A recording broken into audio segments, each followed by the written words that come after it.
नमस्कार, आप देख रहे हैं 99 न्यूज़ बांग्ला और मैं संजय।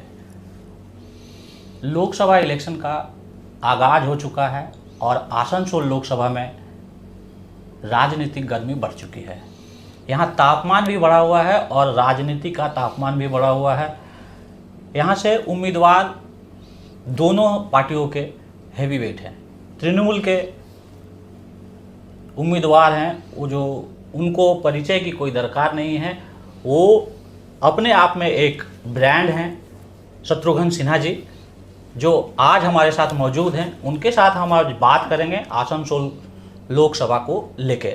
सर, बहुत बहुत स्वागत है हमारे चैनल पे। बहुत बहुत धन्यवाद आपका। सबसे पहले तो आपसे यह प्रश्न होगा कि आपके जो विरोधी खड़े हुए हैं अहवालिया जी, वो भी राजनीति में बहुत दिनों से हैं, 6 बार के सांसद रहे हैं, केंद्र में मंत्री रहे हैं और आप भी 5 बार सांसद रहे हैं, 6वीं बार आप लड़ने जा रहे हैं। आप भी केंद्र में मंत्री रहे हैं और दोनों ही एक ही पार्टी से मंत्री रहे हैं केंद्र में।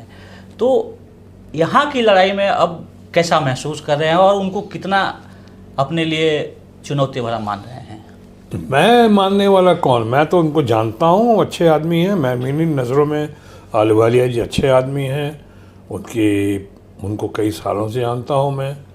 चुनाव लड़ रहे हैं यहाँ पे, आखिरी मोमेंट में, लास्ट मोमेंट में उनको भेजा गया है। पहले कोई उम्मीदवार आए थे आसनसोल में, वहाँ के वो चले गए फ़ौरन 24 घंटे के अंदर में, या उनको फ़ौरन बुला लिया गया, वो आए या उन्हें भेज दिया गया। वो उनकी पार्टी का अंदरूनी मामला है, उस पर नहीं बोलूँगा। और ये भी इनकी पार्टी का अंदरूनी मामला है अहलुवालिया साहब का, कि इनको आखिरी मोमेंट में भेजा गया। हालांकि इसके पहले इनको जवाब तो देना पड़ेगा इनको कि आप दार्जिलिंग में आपने क्या किया और क्या नहीं किया, और दार्जिलिंग से आप फिर दुर्गापुर क्यों आए, और दुर्गापुर में क्या किया क्या नहीं किया। उसके बाद आपको आखिरी मोमेंट में आसनसोल क्यों आए, क्यों भेजा गया, आपके ट्रैक रिकॉर्ड क्या है, आपने क्या क्या काम किया।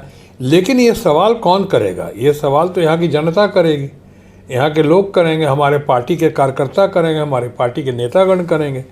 मुझे उनसे पर्सनली कोई उनके ख़िलाफ़ शिकायत नहीं है और मैं उनके ख़िलाफ़ कुछ नहीं बोलने वाला हूँ।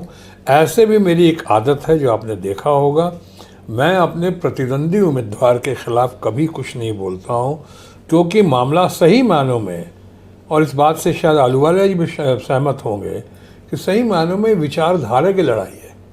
हम इश्यूज़ पे फाइट कर रहे हैं, सिद्धांतों पे फाइट कर रहे हैं।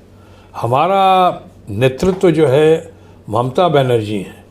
ममता बनर्जी का नेतृत्व है जो सही मायनों में देश की आज सबसे इम्पॉर्टेंट, प्रॉमिनेंट, पावरफुल और पॉपुलर लीडर हैं, जो ट्राइड टेस्टेड और सक्सेसफुल हैं, जो ज़मीन से जुड़ी हुई हैं, जो आयरन लेडी दिखती हैं, लेकिन जो आज समाज को ज़रूरत है, लेकिन साथ ही साथ वो ममतामयी हैं। जिस तरह से अपने बंगाल परिवार को माँ और बहन की तरह संभाल के रखती हैं, मैं उनके साथ हूँ, उनकी नीतियों के साथ हूँ, उनकी बातों के साथ हूँ। मैं उनके साथ चलना, वो हैं जिनके साथ आए हैं वो जिनके साथ हैं वो अपना चल रहे हैं। हमारे जुमलों के सरदार हैं माननीय प्रधानमंत्री जी। अब उन्होंने कितने जुमले, कितनी वायदे किए, कितनी बातें की, क्या क्या वायदे नहीं करके आए वो, कि हम 15-15 लाख देंगे हर इंसान को और 2 करोड़ नौकरी देंगे हर साल, और साहब किसानों की आमदनी डबल कर देंगे 2022 तक, या आवास दे देंगे सबको, या महंगाई कम करेंगे। बहुत हुई महंगाई की मार अब की बार मोदी सरकार, बहुत हुई महिलाओं पे अत्याचार अब की बार मोदी सरकार। ये सारी बातें करके आए, हुआ कुछ नहीं। कहने वो कहते रहे। 10 साल का उनका ट्रैक रिकॉर्ड देख लीजिए। सिर्फ ध्यान भटकाने लगे, मंदिर मस्जिद पे वो डालते रहे। तो ये सब बातें होंगी। और आज नई गारंटी लेकर आ रहे हैं, मोदी की गारंटी। अरे पहली गारंटी एक पूरी नहीं कर रहे हो आप, और दूसरी गारंटी, नई गारंटी लेके आ रहे हो। लोगों का विश्वास नहीं है इस पर। अब हम यही बातें करेंगे, वो उनके साथ हैं, मैं ममता जी के साथ हूँ। तो ये करके, और ये जनता के ऊपर छोड़ दिया है हम लोगों ने। हम अपना प्रचार करेंगे और प्रचार करके मान सकता हूँ कि उनके पास धन शक्ति ज़्यादा होगी, क्योंकि बीजेपी है। अब मैं अपने बर्तनों को बहुत अच्छी तरह पहचानता हूँ। उनके पास धन शक्ति बहुत होगी, उसका इस्तेमाल भी होगा, सदुपयोग होगा कम, दुरुपयोग होगा ज़्यादा, लेकिन हमारे पास जनशक्ति है।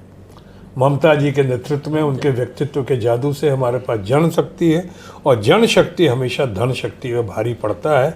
इसी उम्मीद से, इसी बल से हम आगे बढ़ेंगे।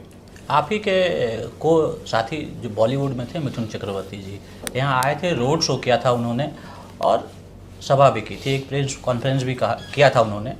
जब उनसे आपके बारे में पूछा गया तो उन्होंने कहा कि अच्छे आदमी हैं पर गलत पार्टी में हैं। मैं मिथुन के बारे में ज़्यादा कुछ नहीं बोलूँगा। मैं मिथुन को मैं पसंद करता हूँ। मिथुन ने हमारे साथ कई फिल्में की हैं, हम लोगों ने साथ साथ काम किया है। मिथुन को मैं शुरू से बहुत इनकरेज भी करता रहा हूँ, बहुत मानता रहा हूँ, आज भी मानता हूँ उसको। लेकिन मैं उन्होंने कहा है कि गलत पार्टी में उनके पास और इसके अलावा कहने को कुछ था ही नहीं। मेरे खिलाफ़ तो कुछ कह नहीं सकते और ना कहते हैं, वो उनकी बड़प्पन भी है। लेकिन उन्होंने कहा कि हम गलत पार्टी में हैं। अब मैं उनकी इस बात का क्या बुरा मानूं। एक तो वो तो मैं तो कम से कम आज पॉलिटिकल हो चुका हूं। अब वो पॉलिटिक्स में मिथुन चक्रवर्ती क्यों आए हैं, किसी भय के तहत आए हैं या दबाव के तहत या किसी और प्रकार की लालच के तहत आए हैं, अचानक कैसे आ गए, वो तो आज तक पहली बार तो उनको राज्यसभा में दीदी ने ही भेजा था उस पार्टी को गलत बोलना। जो दीदी ने भेजा था, दीदी ने इतना मान सम्मान दिया उनको, और दीदी ने, उन्होंने खुद कुछ मजबूरियां होंगी, कुछ केसेस थे शायद इनके ऊपर, कुछ केसेस ख़त्म हो गए तो इन्होंने शायद उस समय घबराहट में इन्होंने रिज़ाइन कर दिया वहाँ से। और ये किस सिद्धांत के बल पर नहीं किया था, कर दिया, रिज़ाइन कर दिया। और अभी भी कई लोग कहते हैं, मुझे नहीं पता है, कई लोग कहते हैं कि अभी भी कुछ केसेस हैं, पेंडिंग हैं, या कुछ मामला है, कुछ भय है दिया गया है, जिसकी वजह से ये कभी कभी सेलेक्टिव बेसिस पे भारतीय जनता पार्टी के दोस्तों का साथ देते हुए उनका प्रचार करते हैं। बहरहाल मिथुन चक्रवर्ती मेरी नज़रों में अच्छे इंसान हैं, मैं उनको मानता हूं, उनको प्यार करता हूं, इसलिए मैं उनके बारे में और ज़्यादा कुछ नहीं बोलूँगा। राजनीतिक परिप्रेक्ष्य में देखा गया है कि राज्य की मुख्यमंत्री और तृणमूल की सुप्रीमो ममता बनर्जी, उनका आपसे एक विशेष लगाव रहा है, देखा जा रहा है परसेप्शन में। आपके लिए उन्होंने आसनसोल में 2 सभाएं एक ही दिन में की। ये उनकी बड़प्पन है। ये लगाव और इसके पीछे का कोई कारण विशेष नहीं, कारण विशेष तो मैं ये कहूँगा कि ये उनकी बड़प्पन है, बहुत मानती है मुझको, उनका स्नेह है, अफेक्शन है और बहुत सपोर्ट है, और मुझ पे बहुत उनको विश्वास भी है। मैं हमेशा कहता हूँ कि अगर जो पिछली बार जीता यहाँ से रिकॉर्ड मतों से, चाहे इस बार भी जो रिकॉर्ड मतों से जीत हासिल करेंगे, तो मैं हमेशा कहता हूँ कि ये ममता जी के विश्वास की जीत है, ये ममता जी की जीत है। ये ममता जी जो जितना आसनसोल को, बंगाल को और हम लोग को मानती हैं, उसकी जीत है।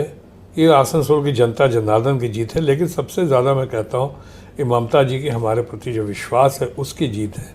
ये मैंने कहा कि उनकी बड़प्पन है, और वो उनकी कोशिश होती है कि हम पे किसी किस्म का कोई आँच ना आए, किसी किस्म कोई तकलीफ़ ना हो, मेरे रास्ते में कोई बाधा ना हो, कोई ऐसे अन्यथा परेशान ना करे मुझको। और जिस रास्ते में मैं चल रहा हूँ, जितना अच्छा, जो एज ए क्राउड पुलर भी देखती हैं मुझको, कि देश में आज शायद चंद लोग होंगे बाय ग्रेस ऑफ गॉड जो इतना बड़ा क्राउड पुलर है आज उनके पास है आसनसोल में, और उनके कहने से है, तो उनके सपोर्ट से है। तो मैं समझता हूँ कि यही सब वजह होगी मिला जुला के, जिसकी वजह से उन्होंने इतना स्नेह दिया, प्यार दिया। मुझे भी बड़ा अच्छा भी लगा, थोड़ा ताज्जुब भी हुआ, थोड़ा